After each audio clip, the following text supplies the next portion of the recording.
Hi అండి, అందరికీ నమస్కారం. ఎలా ఉన్నారండి? అందరూ బాగున్నారా? అందరూ బాగుండాలి. అందులో ఈ అమ్మాజీ అమ్మ ఉండాలి. అమ్మాజీ మాట ఛానల్కి స్వాగతం.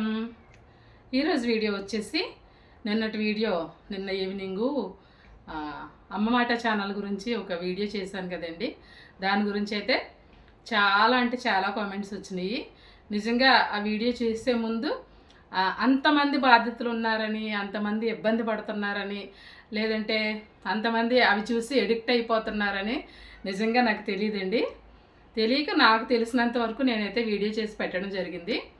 అయితే కొంతమంది అయితే మీ సిస్టర్ అని చెప్పేసి, లేదంటే కొంతమంది అయితే నువ్వు కూడా పేరు మార్చుకో, నువ్వు కూడా అలాగే చేస్తావా అని చెప్పేసి ఇలా కొంతమంది అయితే కామెంట్స్ పెట్టారు. Okay, no problem. నవ్వుతూ మాట్లాడావని చెప్పేసి ఒక ఆవిడ పెట్టిందండి. ఆవిడ నీకు ఎందుకు ఎనిమి అయిపోయింది అని చెప్పేసి, అది చాలా రాంగ్ స్టేట్మెంట్ అనమాట అండి. ఆవిడ నాకు ఎనిమి ఏంటండి? ఆవిడకి నాకు ఏమైనా బంధుత్వం ఉందా? ఇప్పుడు శత్రుత్వం రావడానికి, లేకపోతే ఫ్రెండ్షిప్ ఉందా? అలాంటిది ఏమీ లేదు కదా. జనరల్గా అది కూడా అది ఒక సామాజికంగా జరిగిన గృహిణులు ఇబ్బంది పడ్డారు అన్న విషయం తెలిసిన తర్వాత నేను ఆ వీడియో చేయడం జరిగిందండి. అది కూడా పూర్తిగా తెలుసుకున్న తర్వాతే, వెంటనే ఏదో ఒకటి చూసి రెండు చూసి అయితే నేను వీడియో చేయలేదు. కొన్ని వీడియోస్ చేసి అబ్జర్వ్ చేసి అర్థం చేసుకున్న తర్వాతే చేశాను. ఇకపోతే పెద్ద ఫ్యాన్ని అని పెట్టిన దానికి కూడా కొంచెం వ్యతిరేకంగా అనిపించి ఉండవచ్చు మీకు. అది ఎందుకు అన్నానంటే, నేనైతే ఆవిడకి ఎప్పుడు కనెక్ట్ అయ్యానంటే, నాకు టైలరింగ్ వచ్చండి. నేను మిషన్, అది కూడా టైలరింగ్ అంటే నాకు స్టార్టింగ్ నుంచి ఏమి రాదు. నేను అలా యూట్యూబ్లో వీడియోలు అవి చూసి ఎక్కడ కుట్టించుకున్నా నాకు సెట్ కావడం లేదని చెప్పేసి నేను కొంచెం అలా అవి ఇవి చూసి నేర్చుకున్నాను. ఒక అవగాహన ఉంది నాకు. నేర్చుకున్నప్పుడు అలా ఆ వీడియోలు చూస్తున్న క్రమంలో ఆవిడ వీడియో కూడా ఒకసారి నాకు కంటపడింది అనమాట. ఏ వీడియో అంటే, ఒక బ్లౌజ్ పీస్ని, మీటర్ బ్లౌజ్ పీస్ని తను ఒకటి కుట్టుకుని, మిగతాది కొంచెం చిన్న ముక్క మిగిలిపోతే దాన్ని సంజకి, అంటే వాళ్ళ పెద్దమ్మాయికి బ్లౌజ్ కుట్టారనమాట. దానికి ఎక్కడెక్కడ ఎలా యాడ్ చేసితే ఆ జాకెట్ అవుతుంది అన్నది ఆవిడ వివరంగా చెప్తూ ఒక వీడియో చేశారు.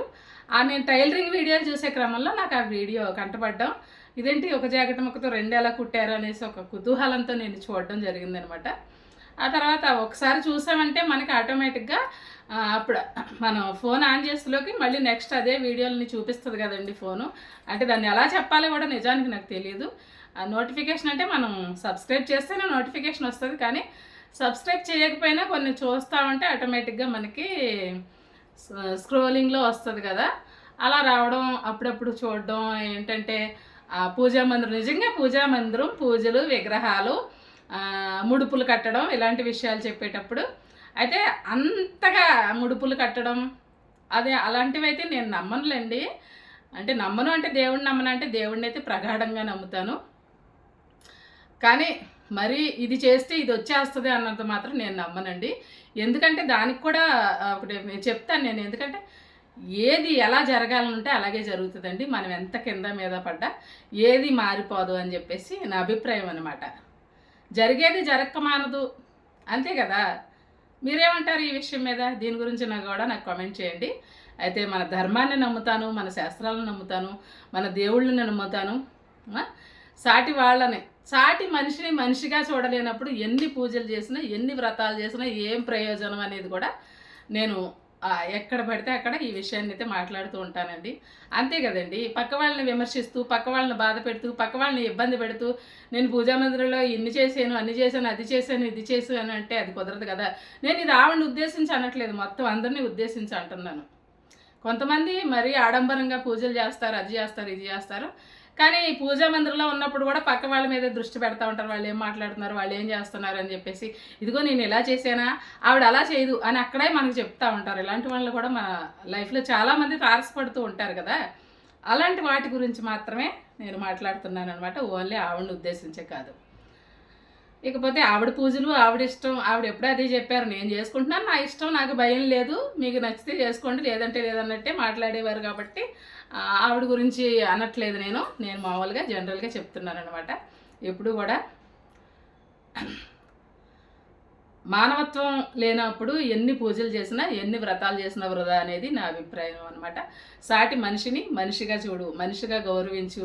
అడు ఉన్నోడా లేనోడా చిన్నోడా పెద్దోడా ఇలాంటివి ఏ తారతమ్యాలు లేకుండా మనిషిని మనిషిగా గౌరవించలేనప్పుడు ఎన్ని పూజలు చేసినా ఎన్ని వ్రతాలు చేసినా ఎన్ని ముడుపులు కట్టినా ఎన్ని భగవంతుడికి మేము ఇచ్చాము అని మీరు చెప్పుకున్నా అవి ఆయన స్వీకరించడు అనేది నేను గట్టిగా నమ్ముతానన్నమాట.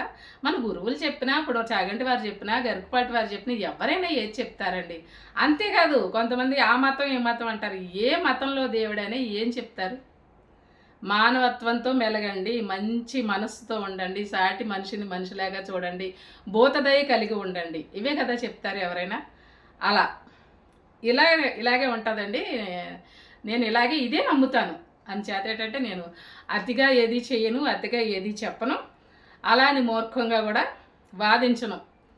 వీళ్ళు మన ఏమంటారు, అనువుగాని చోట అధికులు మనరాదు అంటారు కదా, అలా ఉంటుందన్నమాట నా ప్రవర్తన. అదిను మీకు అంటే ఒక్కొక్కరికి ఒక విధంగా కనిపించవచ్చు, వినిపించవచ్చు, దాన్ని కూడా తప్పని నేను అన్ను. ఎందుకంటే ఎవరి అభిప్రాయం వాళ్ళది, నో ప్రాబ్లం. అయితే ఆవిడ నీకెందుకు ఎనిమి అయిపోయిందమ్మా అంటే ఆవిడ నాకు ఎనిమి కాదు, అలా అని బంధువు కాదు. అది కూడా ఇప్పుడు నేను వ్యక్తి మీద చేయలేదండి వీడియో. సామాజిక బాధ్యత, ఆడవాళ్ళు బాధపడ్డారు. ఒక ఇంట్లో ఒక గృహిణి ఇంట్లో వాళ్ళకి తెలియకుండా ఒక 40,000 రూపాయలు అప్పో సప్పో చేసే ఏదో వస్తువు తాగట పెట్టో కట్టేసి అవి పోగొట్టుకుంది అంటే ఎన్ని ఇబ్బందులు ఉంటాయో ఒక మధ్యతరగతి బిలో మధ్యతరగతి గృహిణిగా నాకు అన్నమాట అండి. ఎందుకంటే మా ఆడవాళ్ళ దగ్గర ఇప్పుడు ఇంట్లో ఉండే హౌస్ వైఫ్ల దగ్గర డబ్బులు ఎలా వస్తాయి చెప్పండి? అంటే ఉంటాయి, ఎవరి దగ్గర ఉంటాయి? వెల్ సెటిల్డ్ వాళ్ళ దగ్గర అకౌంట్లో కూడా డబ్బులు ఉంటాయి అనుకోండి. కానీ మాలాంటి వాళ్ళ దగ్గర, నాలాంటి దాని దగ్గర డబ్బులు అయితే ఉండవండి. ఏదైనా కావాలి అంటే ఇంట్లోకి తెచ్చి పడేస్తారు, ఏమన్నా సరుకులు కావాలి అంటే తెస్తారు, లేదంటే ఎవరికైనా ఇవ్వాలి, ఏ టైలర్కో ఇవ్వాలి, ఏ బట్టల మూటతనకో ఇవ్వాలి అంటే ఇస్తారు తప్ప డబ్బులు కూడా మా డబ్బులు అట్టు పెట్టుకోవడానికి అయితే ఏమో ఉండవండి. మా అయితే 100-200 ఇవో చిల్లర ఉంటే ఉండొచ్చు. కానీ అలాంటప్పుడు వేలకు వేలు కట్టాలి అంటే ఎందుకు కడతారండి? ఎవరు నమ్మమన్నారు, ఎవరు కట్టేయమన్నారు అంటే ఆశ అనేది ఉంటుంది కదండి. ఎప్పుడు ఇలాగే ఉండాలా, ఏదో ఒకటి మనం కూడా చేసుకుంటే 10 రూపాయలు వస్తాయంటున్నారు కదా, వస్తే ఏదో దేనికో దానికి ఉపయోగించుకోవచ్చు కదా అని చెప్పేసి చెప్పాను కదండి నిన్నటి వీడియోలో. ఆశ నిరాశ అని చెప్పేసి ప్రతిదానికి కూడా. ఎందుకంటే అంతెందుకు ఎదిగిన పిల్లలే ఉన్నారనుకోండి మన ఇంట్లో, జాబ్ లేకుండా ఖాళీగా ఉన్నారనుకోండి, ఎవరైనా పని ఇస్తామని కానీ జాబ్ ఇస్తామని కానీ పలానా చోట ఉందంటే ఆటోమేటిక్గా ఆశపడిపోతాం, వెళ్తే బాగుండు అక్కడికి, వాళ్ళు పిలుస్తున్నారు కదా అని చెప్పేసి. మీకు ఈ సందర్భంగా ఒక సినిమాలో సీనే అనుకోండి, సీతమ్మ వాకిట్లో సిరిమల్ల చెట్టు సినిమానే ఉంటుంది. అందులో జయసుధ గారు వెంకటేష్ని కోట శ్రీనివాసరావు గారు పిలిస్తే వెళ్తే బాగుండు అనేసి ఆవిడ అనుకుంటారు కదా. అలా ఉంటాయండి చిన్న చిన్న ఆలోచనలు, చిన్న చిన్న మైండ్ సెట్తో ఉంటాం మా మధ్యతరగతి వాళ్ళం. అయితే ఆ మధ్యతరగతి వేరేలేండి. ఆవిడ చెప్పిన మధ్యతరగతి మేడలుండి, మిద్దెలుండి, ఆస్తులుండి, భూములుండి, వడ్డానాలుండి, బంగారం బిస్కెట్లు కూడా ఉండి ఆవిడ మధ్యతరగతి అంటారనుకోండి. ఇంకా ఆవిడ మధ్యతరగతి అయితే మరి మేమే తరగతో అనేసి ఇప్పుడు నాకైతే డౌట్ వస్తుంది అనమాట. ఇప్పుడు ఏం చెప్తున్నానో తెలియదు కానీ అలా ఉంటుందన్నమాట. అలాగా ఆశపడి పాపం ఏదో 10 రూపాయలు వస్తాయి కదా అనేసి కట్టుకున్నందుకు ఆ డబ్బులు పోయినాయి అన్నప్పుడు ఇంట్లో వాళ్ళకి ఎన్ని ఇబ్బందులు ఉంటాయంటే ఇంట్లో వాళ్ళందరూ కూడా తిడతారు, చుట్టుపక్కల వాళ్ళు తిడతారు. అంతేందుకు ఇప్పుడు మనం వీడియోస్లోనే కామెంట్స్లో కూడా ఏమంటున్నారు, అంత తెలుసుకోకుండా ఏం తెలియకుండా అలా డబ్బులు కట్టేయడం ఎందుకు, అదే చెప్తే అది వినేస్తారా అని అంటున్నారు కదా.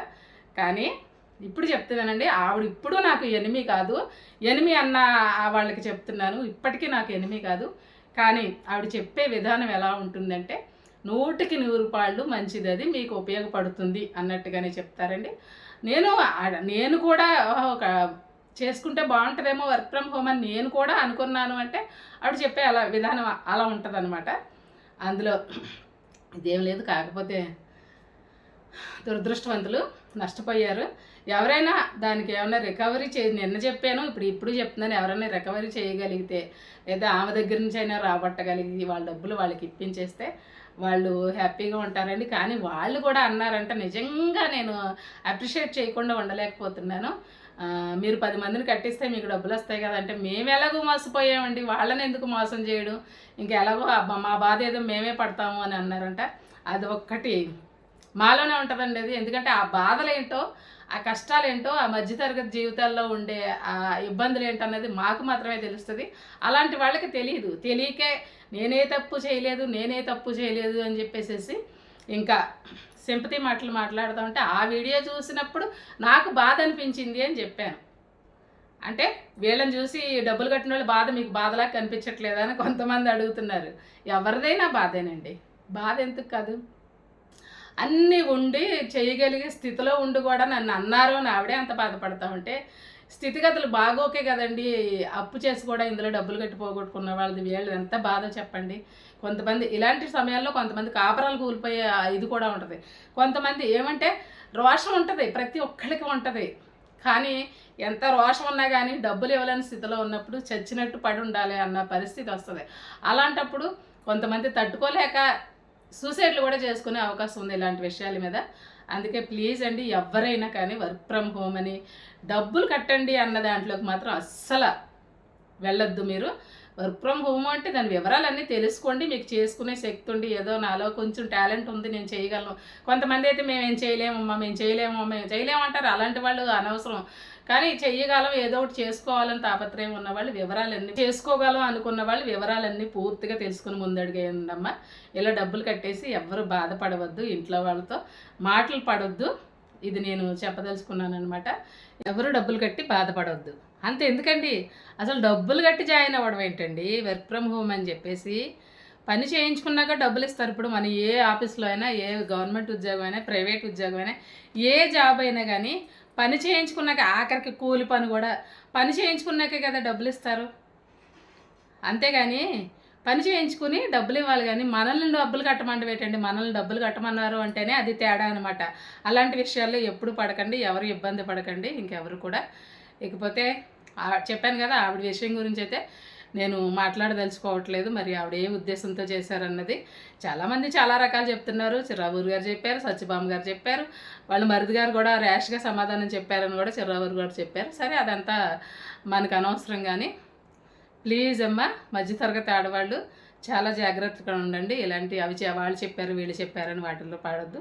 అంతే కదండి. సత్యభామ గారి వీడియోలో ఆవిడెవరో ఒక ఆవిడంట, ఆవిడ అంత పెద్ద ఆవిడ, అంత వయసు ఉన్న ఆవిడ, లిప్స్టిక్ వేసుకుంటుంది, మేకప్ వేసుకుంటుంది, బ్యూటీ పార్లర్కి వెళ్తుంది అని చెప్పేసి తగు చేస్తూ ఉన్నారనేసి కూడా అన్నారు. ఏమిటండి ఈ దారుణం?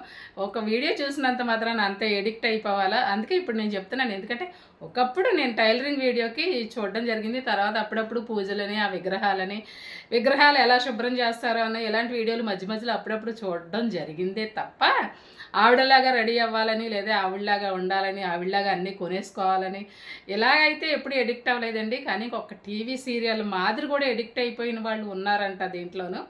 అంటే వాళ్ళు ఊరికే అబద్ధం చెప్పరు కదండి, బాధితులు చెప్తా ఉంటే కామెంట్స్లో చూస్తుంటే నిజంగా ఇంతమంది బాధపడ్డారా, ఇంతమంది ఎడిక్ట్ అయిపోయారా, అయ్యో ఇంత దారుణంగా ఉన్నారా అని నాకు అనిపిస్తుంది. నేనైతే అలా ఎడిక్ట్ అవ్వనులేండి. మీరు అర్థం చేసుకుంటారని అనుకుంటున్నాను. ప్లీజ్ నన్ను అపార్థం చేసుకోవద్దు. నేను మామూలుగా మధ్యతరగతి ఆడవాళ్ళు ఇబ్బంది పడ్డారు అన్న దాని మీదే మాట్లాడడం జరిగింది తప్ప మరోలా కాదు. నమస్తే.